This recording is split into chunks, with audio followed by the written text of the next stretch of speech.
Hello, and welcome back to another episode of International Immersion, a podcast where we seek to capture people from around the world, their cultures, ideas, and all the information that can be ascertained from exploring and learning about what this world has to offer.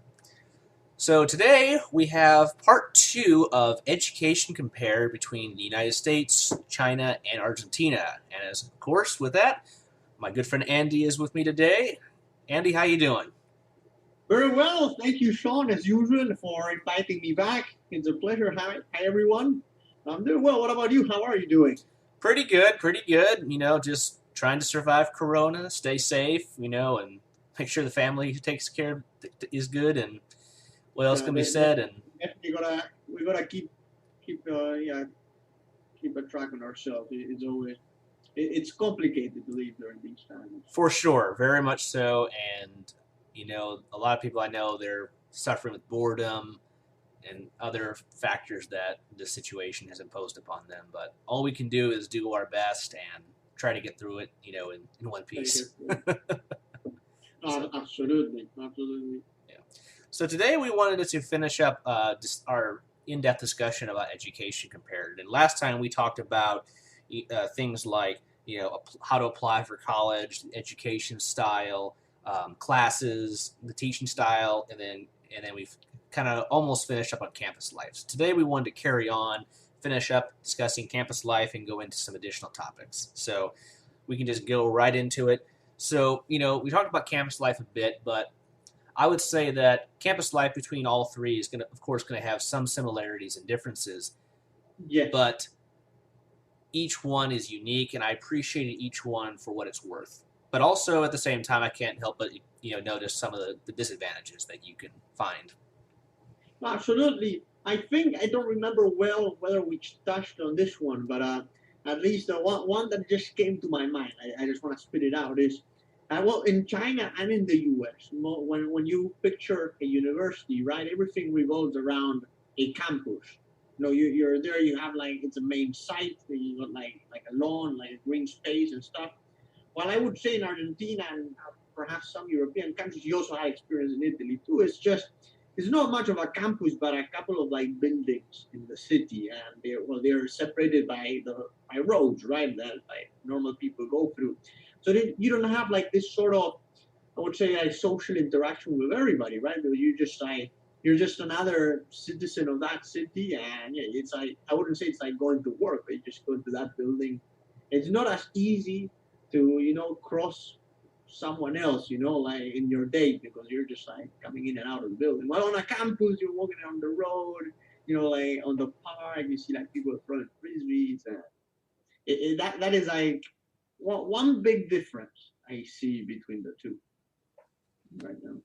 No, for sure. And, you know, like in the U.S., you know, things are more spread out, you know, depending on where you're. Now, if you're in a big city like New York or L.A., you know, it's much more consolidated. But where I live in the Midwest, you know, things are much more spread out. And, like, you know, my undergrads, or the school I did my undergrad at, you know, it was very large. So things were quite spread out. You could walk a lot of places, but, you know, you'd also have to drive to and from campus because, as I mentioned, I live in the town and I would commute to school just because it was so much cheaper than actually, you know, living on campus. But I would say that Italy and China were much similar in that they were more consolidated, given that, you know, in Italy I was in Rome and then in China I was in Hangzhou, that I could walk all around campus and walk right out into the city and go places. That was pretty nice, but you didn't have the same level of, you know, freedom of movement as I did in the U.S. since I had a vehicle. I could always use a bus in Italy, a taxi, or the subway, depending on where I was. But normally it would take longer to go places than back in the U.S. Yeah. Absolutely, it's definitely different. I would say it's perhaps, like, public transportation also has a big, like, you know, big play in there. I would expect in China and perhaps also in Europe too. Here, not so much though. When there would be, like, more availability of, you know, transport some way. But in the US, yeah, you're relying on your car to be able to move around. Yeah, I mean, in the U.S., I mean, like I said, unless you're living in certain large population centers, you really need a vehicle. There's really no other substitute for it. I was just saying before I forget, I don't remember if last time we spoke about extracurricular activities on campus. And I wanted We to ask touched you, on it a like, little bit. your experience, because you've been longer than I have in China. Now, have you joined any extracurricular or like clubs in there, organizations on campus? What's that sort of scene in You know, it's China? there are definitely things available for international students. In China as an international student. Mm-hmm. But I would say some things are pretty upfront, but in many cases, you have to dig a little deeper. If you want to get involved with the other international students, it's not too difficult. You can inquire, you can look around. There's posters, and people will post things all the time all over campus to get involved with stuff. So that wasn't too difficult. I get together with other international students, and we go places, visit stuff, and then maybe get together or help each other learn Chinese.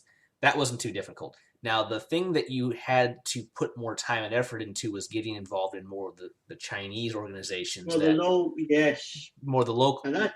yeah, and Oh, that wow. because I was there long enough, and I would say in large part because I made a few really good friends. They acted as literally a door where I could go in and did to do those things. I joined a student organization, and I helped work with my friend. He's still my good friend now, and we actually did an editing service for students, helping them with their writing and Oh, English, comprehension. And then I met a lot of people through that. I had met a lot of clients. It was really neat, and it was a great way for me to meet people and also exercise my skills from being in college with writing from my history major mhm. to help them, develop their writing, papers, business documents, applications, whatever. Just help them, improve their written English, and at the same time also their spoken English, discussing topics, and also give me an opportunity to practice my Chinese. So overall, it was a great thing, and it gave me a lot of good experience. And Mhm. my list of friends and contacts grew exponentially as I did that. So that was a big Ah, plus. And I also enjoyed another one where I met with Chinese students. We talk, and I'd help them work on their English, and we also talk about current events and other things. mhm. That was really neat. And then we also joined and went to some places. We went to Xitang. It's a famous water town in Zhejiang province. Oh no, I've never. I'm gonna Google that one. I've never Yeah, heard of it's that one. it's really neat. It's not very big, but it's kind of like you think of like a place like Venice. It's like full of canals, and there's like buildings on the canals, and it's not a huge town. It's not that it's kind of Wait, is more. it north of Zhejiang by any chance? No, it's in Zhejiang province. But like north of it, like I north think of it's more. Hangzhou. I It's mean, going more east, going more oh, into. you're going east there. Yeah, it took us a good hour and a half to get there from Hangzhou, but that was a cool opportunity. We had international students and the local Chinese students. We all got together, put it together, and we did it, and it was a lot of fun. So yeah, there's definitely opportunities, and I could spend hours going on about all the other things I did or people I met. But in a But nutshell, the longer you're there, the more opportunities you have. But you have to be open to them, and you have to be willing to put the time and effort into actually reaching out and trying to do it. Because I think if you there. if you don't, Yeah, but one question is, have you ever felt that I wouldn't I don't want to use the word discriminate, but I don't know, you get like my sense from there, like you didn't want to join a club, but like folks didn't allow you to join that club, or they just they push you, they said no, boo yao, something like that. luckily I never got like a flat out rejection, but there were definitely times where I would like, hey, how you doing? I'm so and so. I tried to use whatever Chinese I knew when I was first there, and they were just kind of like they were more shocked or surprised. They're like, oh, he's interjecting himself in our thing. Why is he doing that? Because you know, Yeah, and I find there's that, a decent number of us international students who would do that. Like, hey, I'm here. I'm gonna try new things, meet new people. Where the Chinese, it's not as common among them to do that or be as just upfront. And sometimes it was awkward, but most of the time, after a while, it was like, oh, okay. And now some of those things didn't last, of course, but I never was like, no, you can't. It was more just like, oh, okay. but yeah, that is true. The thing is that I had one anecdote that comes to mind. that perhaps you could probably relate is, remember in Zhejiang campus, which for those of you who remember is one of the bigger campuses of Zhejiang University in I think it's the Hangzhou. biggest now, or one of the biggest. Yeah. Yeah, like probably the biggest one. They have like a soccer pitch in there, and I remember like playing soccer in there, but it was mainly like international students playing soccer in there. And then there were like a couple of more like Chinese students too that were playing with us. I was playing there one. I think that happened only once. I only once I played soccer in China, but then I felt one thing. One of my reflections after that day was that I felt that in general, the like most international students would just hang out with them. They would just hang out by them with themselves, and they wouldn't be super integrated with like the other Chinese students, and so on. And I see a similar pattern when I'm in the U.S. too. That well, in my case, I'm a little bit biased because I would say most of my friends are from the U.S. They're from like the city I study in.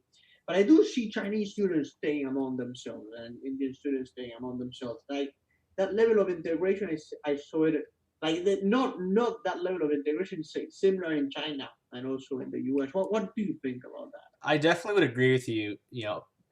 On a majority of what you're saying. There's definitely, they definitely a lot of the times when I've seen them here, they definitely form their own cliques. The Chinese, the Indians, Nepalese, etc.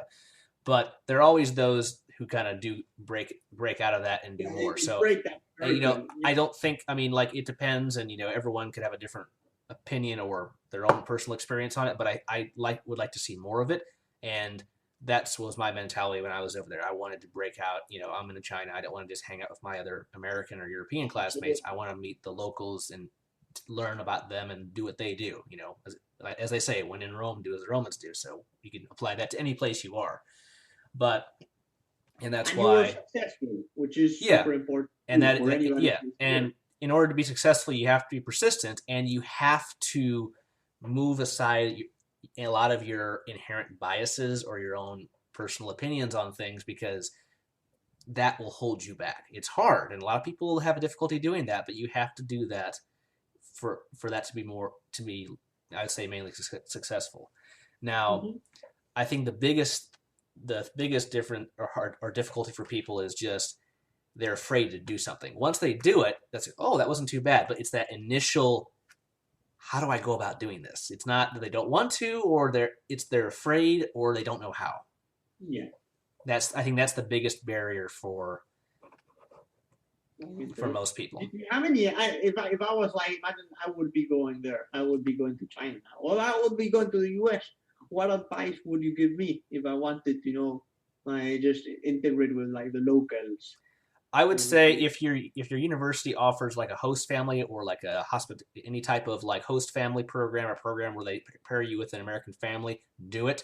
You can go there, have dinner with them. They can take you places, meet you, take you to meet people. It's a wonderful way to immerse yourself. Next thing would be is you know make friends in your classes, build up some friendships, and those can turn into larger friendships, and you can get involved with campus activities and go out with your friends to places. Don't do anything too crazy, but get involved in things. Join a club, join a fraternity, join a sorority, join an honor club. And that was one thing in my undergrad, even in the U.S. I joined an honor society because my GPA got to a good point, and I was invited mm-hmm. and I accepted it. And they actually, in order to actually become a member, you had to do this training session for a semester, and it was really neat because they put us basically in these support groups where we would meet for like organization meetings, and then we get into our groups and we'd help each other every week. And we had a girl, Oh, that, and we had a girl from Korea, we had another girl from China, and I think a guy from Brazil in our group, and they were international students, and they really were like, wow, this is not nearly as bad as I thought it was, and they were really amazed because we helped them, we supported them, we helped them with their English or whatever, and we got to share a lot of our own personal experiences and what we've done and where we've been, and it was a great opportunity to like learn about people, and it's a great way to show we may be from different places, but we're all very similar at similar the end of the interests. day. We have similar interests, similar passions, objectives. Yeah, that is really nice. So, It's like it makes me want to go back, right, and try it again. exactly. See, And that feeds into campus life. A lot of your campus life is what you do, outside of class. Classes take up a lot of time, but in the U.S., you take 12 hours. That's maybe 4 classes, spread across the week. You have a lot of extra time. Now, if you're in America studying, most of the students will have a job or a part-time job because they got to have money to do things. If you're an international student, not as easy because you can't legally work in the U.S. But if you have like a campus job or whatever the conditions of your university allow you to do, they may have those. But you have more free time, generally speaking. So use it. Don't let a day waste, and don't be idle, or don't carpe diem, seize the day. No, absolutely. Just like explore the city where you are, or just like meet new people or study. I mean, we at the end of the day, that's why we are All of there. the above. All of the above. All of them qualify. Exactly. All of them qualify for sure. And that's another thing is athletics.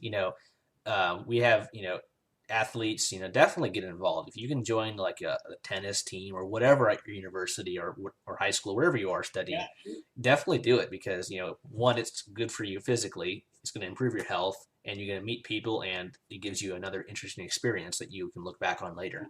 About everything, I did. Well, in China, I'm not sure how it works, but like in the US, there's so many athletic leagues. There's like the Northeast League. There's like the West. There's in the Midwest. There's everywhere, and like you get to travel, and that is really cool.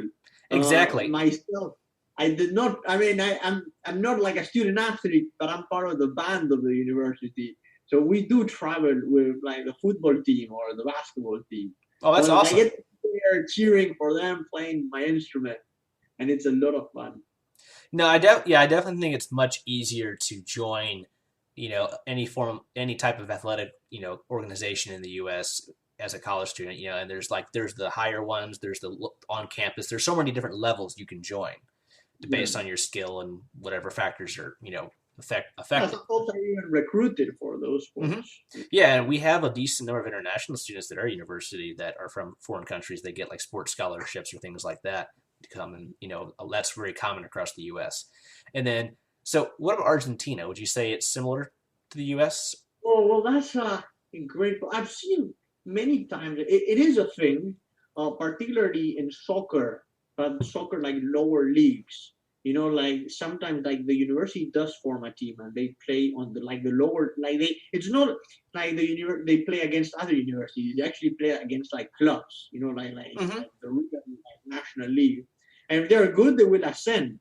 Even like for instance in Chile, which is I mean it's not my country, but I know that one of their best teams is actually like a university team. So most of their it was born in lower leagues that the team of the university, and they rose to be one of the best ones too. So in Argentina too, but like they haven't rose to be like risen to be like one of the best teams in the country though. But it does exist in soccer. Then in other sports, it's not super common because in like here the way most folks see college is something where you don't really spend like given how campus is structured in general that you don't have like it's just buildings in the city. There's not like a dedicated sports pavilion. There is if you want to be like it's like you need to have like membership, right? There's a possibility for you to do sports, but it's not that you're representing your university. It's just like if it was like a club, I want to go play tennis with my dad. Yes, I can go to the tennis courts of the university there, but it's not that there's a team or anything. So they like folks generally here they just go study and they go back to their homes. And I see. So it's the perception is a little different, whereas in the U.S. it is way different.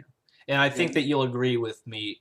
Whereas in China, there are definitely opportunities to play certain sports, tennis, soccer, or basketball, but not many others. Or well, badminton, of course, or ping pong. Yeah, it's not like such a wide variety of sports, but those that they do have, they are very big. Yeah. At least tennis is the only experience I had because I tried joining their varsity team there. Honestly, they were beasts. Like they played really well there because they have like their own like sort of like special league between like Beijing University, Tsinghua, like those elite universities in China, including Zhejiang. So they were freaking beasts. So then I was like I was sent to like the lower team, which they were also great. And they also played like some sort of tournaments too. I did feel that sometimes a little bit discriminated, and not because I was a foreigner, because I just played. I didn't play to their level, but but I loved it. Just being able to say that I played for the tennis team of Zhejiang University was Yeah, I like mean that's perhaps one of my biggest accomplishments. no, that's awesome. And I think if you have the opportunity to do something like that, by all means, do it. Of course, put your studies, in first place. But if you have the time and the ability, do it. Live life to the Technically, fullest. if you're an exchange student, you're an international student, domestic student, you're a student. That's what matters. You're a Exactly. member of that university. So you're entitled to absolutely every right that any student has there, Hmm. whether it's sports, food, whatever. So but then I remember having told the coach there, yeah, I'm a new student this semester. I'd love to play in the team. I think he was like, all right, play, like show us your level. And he put me with like this dude that was amazing. So, and it wasn't my day because I hadn't played in a while. I had just arrived a week or two ago. Oh, you're still settling in with a time difference and everything in just a week. Yeah, no, it was like I was probably like sleeping there. It's like I was dizzy. No, but I thought that was great. It was. I mean, you also saw me in class when I was Hmm. always carrying my racket. Oh It's yeah, just I like remember that. Yeah, I remember that too. or Yeah. bring it to class directly. Yeah. No, but Just yeah, I say, think organizations, athletics, or whatever. All those things are an instrumental part of campus life that all in all three places and also Italy. They're also things you can do. It just depends on what's available, to what extent, and how far you can go with it. I think is the biggest. But I'd say in the U.S. with sports, definitely is probably the best selection. And I think maybe China is more limited. Argentina maybe is a little more. And then even more limited. and then Yes. I was only in Italy for a summer semester, so I didn't really have enough time to do much there. So I can't really speak enough on Italy to make a firm analysis, at least from my experience there. But you know, at the end of the day, I think it depends on each person's the will to do it and their And ambition to in do it. West in particular, like at least in your school right now, and like when you were an undergrad too, how was the sports culture there? Like, if, for instance, like what was like the biggest rivalry in the like on the football game? I mean, And that how, we had several other state schools in Illinois that we were big rivals with. But our tennis team was pretty good. Our basketball team was good. We had men uh, baseball, softball, volleyball. So I mean we didn't have football, but we had most of the sports, the major sports in the U.S.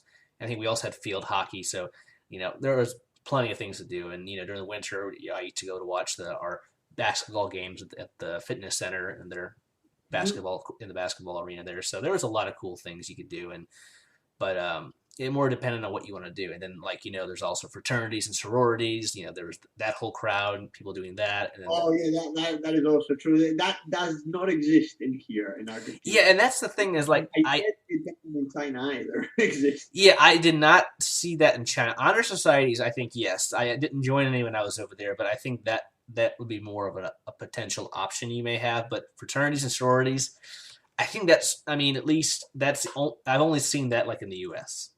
from my I experiences. cannot imagine like calling you like. I mean, they do call each other Gugu or like Mei Mei, Gigi or however, but like in a different context, you Yes, know. yeah, It's different. yeah. Wow. Oh, one question I wanted to ask you, like in again, at least in my case, when I'm like in my uni in the US, like some games, like the big games, the rivalry games, we see the stadium fully packed, and Hmm. I can imagine probably it was also the case in your experience, man. That in like so you see a lot of like school pride, like Yes, students go there to support their school's team.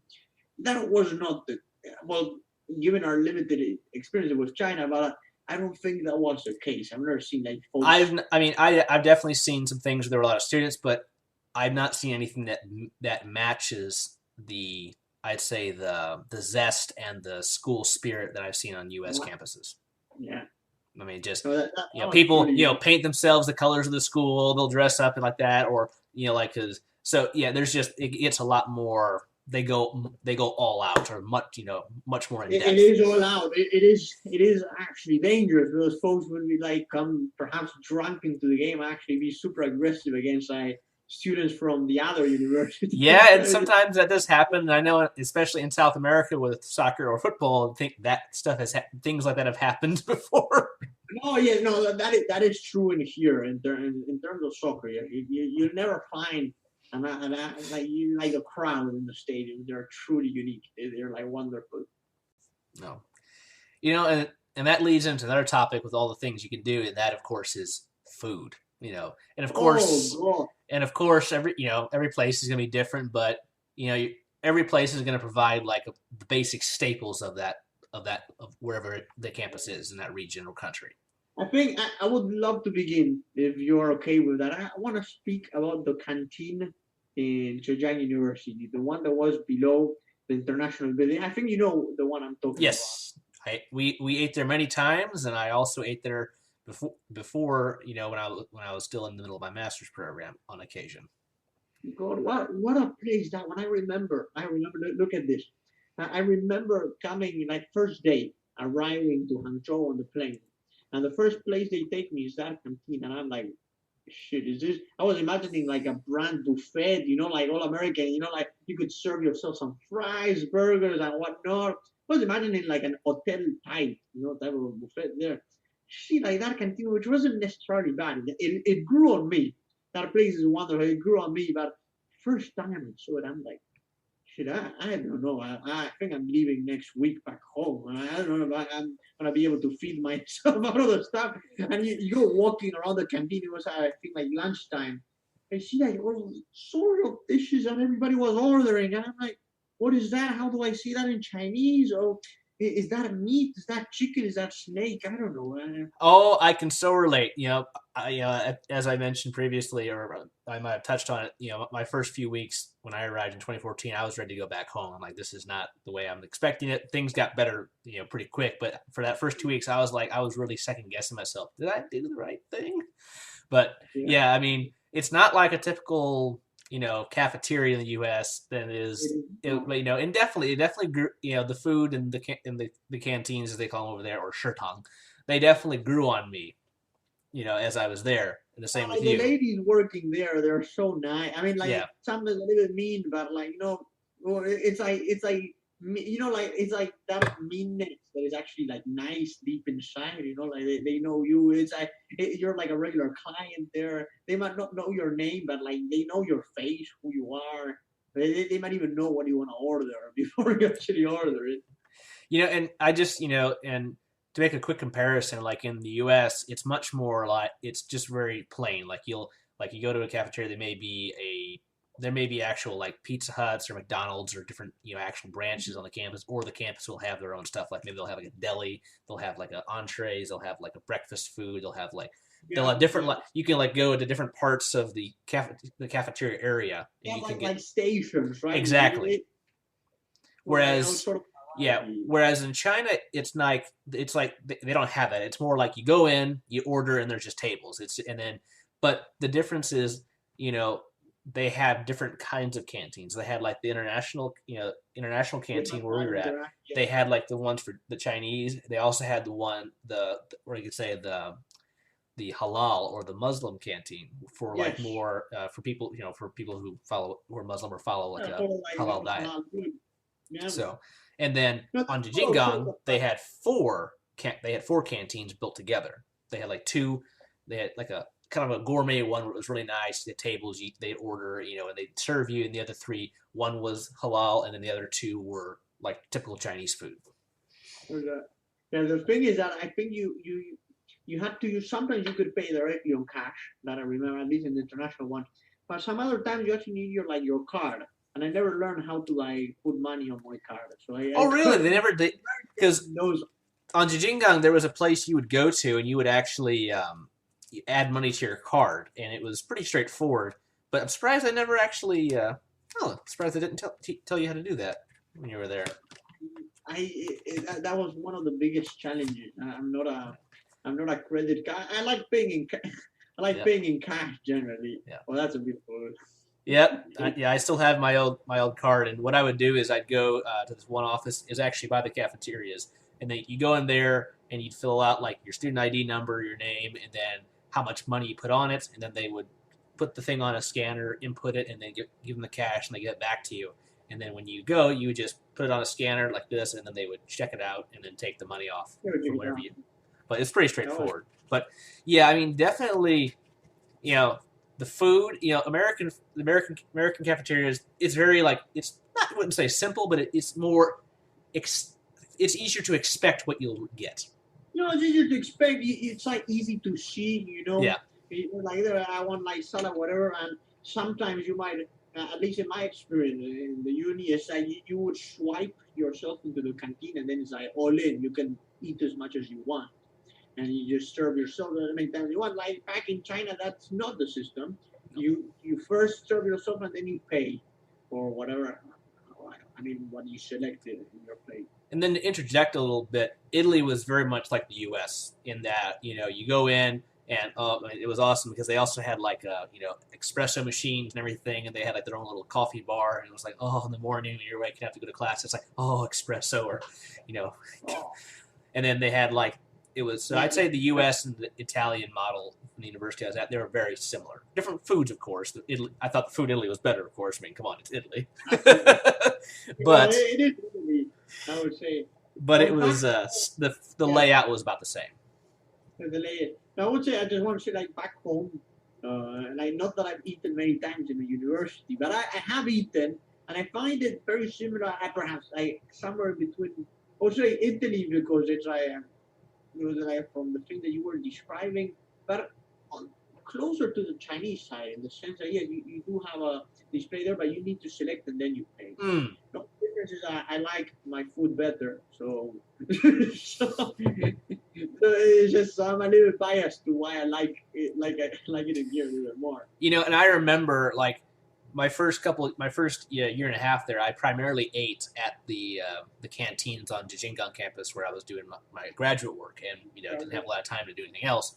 But the food that was there, I mean, I personally didn't have too much trouble adapting to it, but so many other international students I met, they were just because I remember one time it's like, this is good. Fish heads, and then other stuff, and you're just like, okay. Or and I had lunch with some of my Chinese classmates, and they'd be like, fish head, and I'm just like, okay. I mean, I'll tell you a small secret. You probably know this one already, but back in the day, like in here, I rarely eat McDonald's. I rarely eat burgers in general, like fast food. But there, like McDonald's was part of my weekly diet. That, and there's another brand that's called Carl Jr. Oh yeah, Hardee's. Same as Hardee's. Yeah. Hardee's, yeah, it's the same. When I found that place, it was like finding a freaking oasis. In the desert. Not only that, and then I realized in my after months, I found there was also an IKEA. The IKEA store. They have like those meatballs. Spaghetti. That was also like spectacular to eat. Because I remember like especially because we mainly ate at the international canteen on UTWIN, and I remember there were a lot of dishes you could choose from, and they had this. Remember they had the booklet where you could go through. Because, the booklet. Yeah, and of course some of the food we learned pretty quick, but there were still others that we didn't know, so we had to look and we like or whatever. But I remember. I love the menu shows you like a picture of like the thing you want to order. Mm-hmm. And when it's just like straight Chinese characters and no picture, I'm left wondering whether or not I would actually like that. Exactly. I recognize the character that means potato there. I like potatoes. But are they spicy potatoes? Are they potatoes with fish? Are they potatoes with meat? Yeah, you don't know how they're going to be prepared or with what. With what? No, that was hilarious. I remember I would probably order. I would see like the dish already ordered the day. I would just like tell the waiter, Yeah, and I remember there were certain things that we really came to like, and there were like especially like the potato and beef thing they mixed, and then like I was gonna ask you about that one. That one was good. Also, the eggplant. The eggplant was really good. Yeah. Debatable, but all right. Yeah. The tofu wasn't bad. I mean, I actually never really had tofu before I went to China, but now I'm a big fan of it. Like the green, there were like some like green stripes. I don't know. I think they were like beans or. Yes. Yeah. And then. Meat. I don't know how that was. I tried it towards the end, and I really loved it. And then the cucumber, they had like the cucumber with the peanuts. That was good. Yeah, the They also have like this tomato with fried egg. That's yes, yeah. My girlfriend, she's Chinese. She makes that, and oh, it's so good. And, it's so simple. You just cut up a tomato, you know, fry an egg, and just mix them together. Add some sauce, and it's very simple. uh, that's lovely. I mean, also we'd go every once in a while. I think we did go to that one where would you remember like across the big avenue, and Hmm. like there was like a Starbucks close Yes. by. Remember Hmm. that one? But if you go like down, like Yeah, there was down. a food court down there across the There was a street. food Yeah. court. That's the one I'm talking about. And there was a great place where they serve all sort of things in there. But I remember ordering like the rice with. They also had like a rice with meat type Hmm. of dish. I So think that food. was there. That was so developed because that's where one of Alibaba's buildings was there, and they're Yeah, headquartered in Hangzhou. So actually, just north of Yichuan, they had a huge facility there. I think it was Alipay. Yeah, You know, yeah, like that. So like that. part of Alibaba, the company. But that was really neat. But yeah, I definitely think the That was food, pretty cool. the food there, it was good. There's a decent amount of diversity, but I think you have to be open minded and you have to kind of, all right, let's just try this. You gotta try it. I remember also meeting first day one of the first days there. I met like this Mexican dude that I never saw again. But I just met him that day, and he took me to that place, and he told me you're gonna eat this thing. He basically like obliged me to eat it. I actually liked it. It was good, and that was the only dish I ever ordered whenever I went to that place. I never tried anything different. So yeah, I am. If this person ever hears me, I'm grateful Yeah. for that. No, but I think all the countries we studied, and the food definitely has its ups and downs. But I think the most important thing is just be willing to try it. I mean, don't do anything crazy. Don't try something dangerous. I mean, I certainly tried a lot of crazy things in China that I think most people wouldn't, but I did because I'm here. Why not? But there was still a line I would not cross. Yeah, Yeah, just be open. exactly. It's true. Yeah, be open minded and willing to try the things, and by doing that, you'll gain a lot more respect from the locals, and you'll also open more doors. Oh wow, he's willing to try the stuff that we like. That's great. But Perhaps they might even serve you once for free. That is very rare. But yes, but it's might possible. But possible. it is possible. It is Yeah, possible.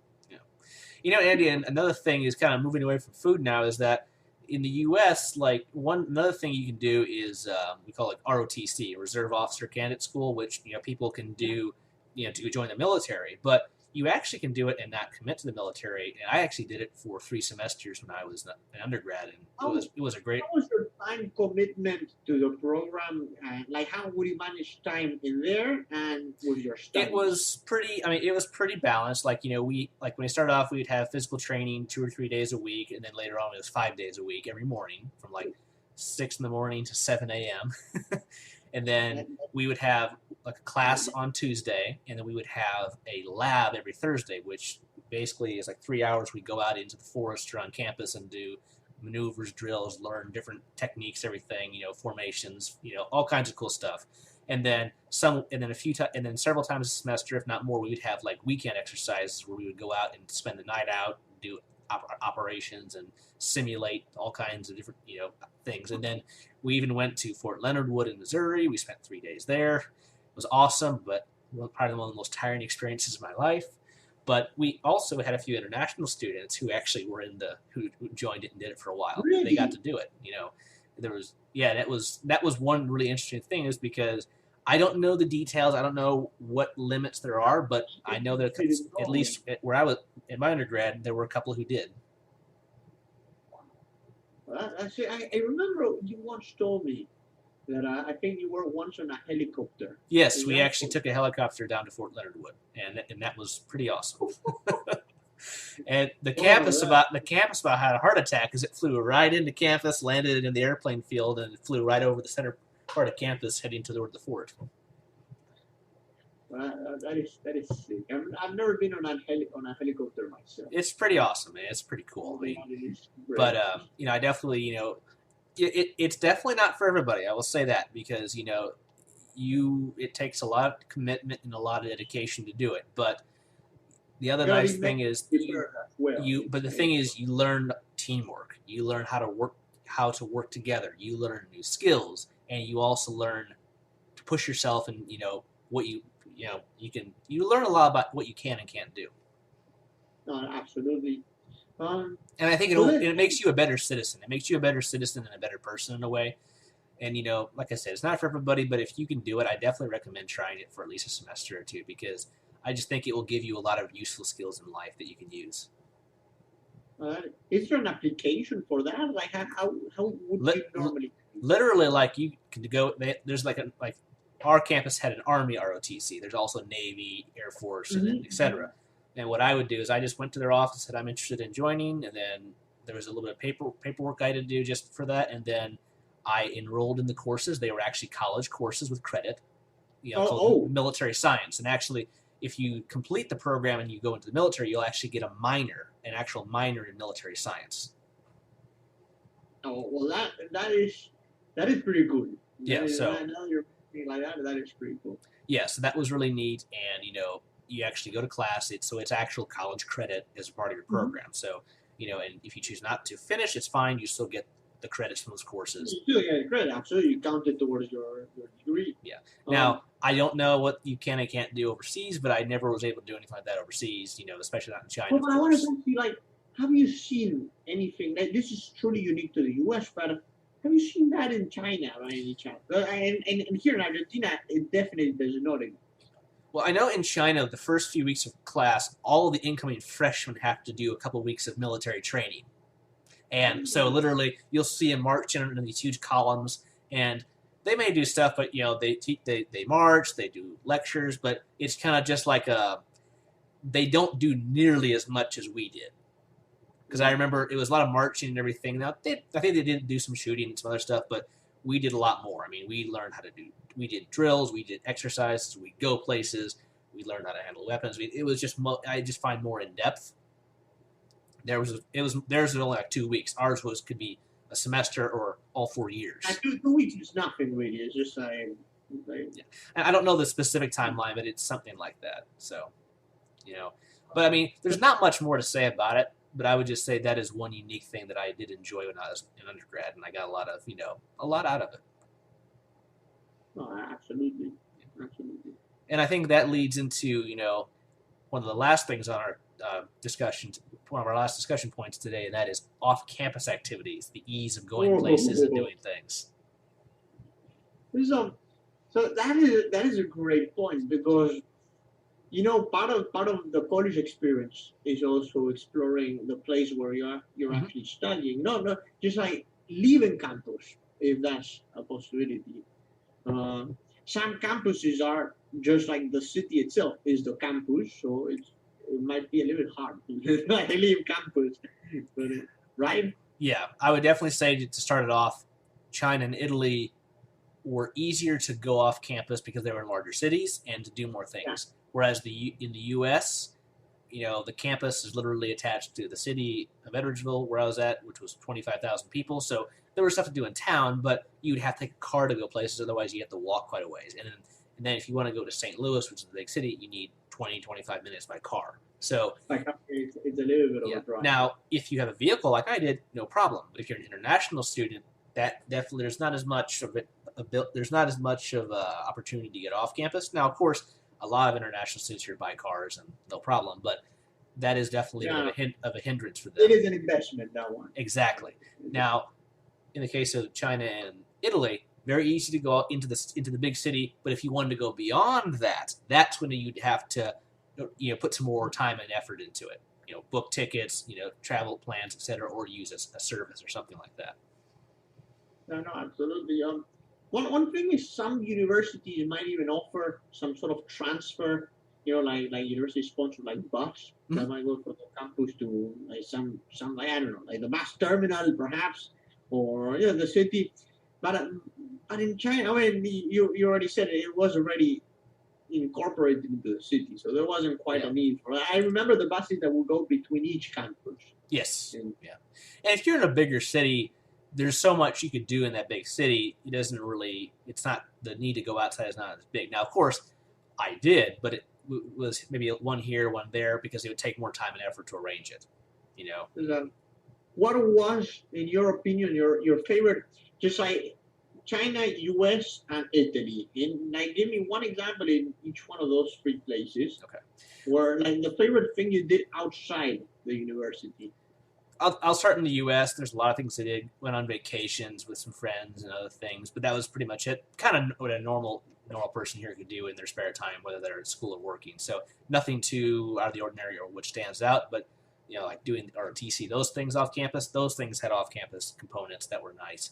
Now Italy, definitely going to Florence, going to Naples, and then going to Prague through a couple of tour agencies that a lot of students got together. We all went, and then that was really cool. We spent the day in Tuscany, came back late at night, went to Prague for 3 days, and came back. Stopped in Munich for a day on the way back, and then came back, and then spent 4 days down in the Bay of Naples, in Sorrento, Naples, Pompeii, and then Isle de Capri or Island of Capri.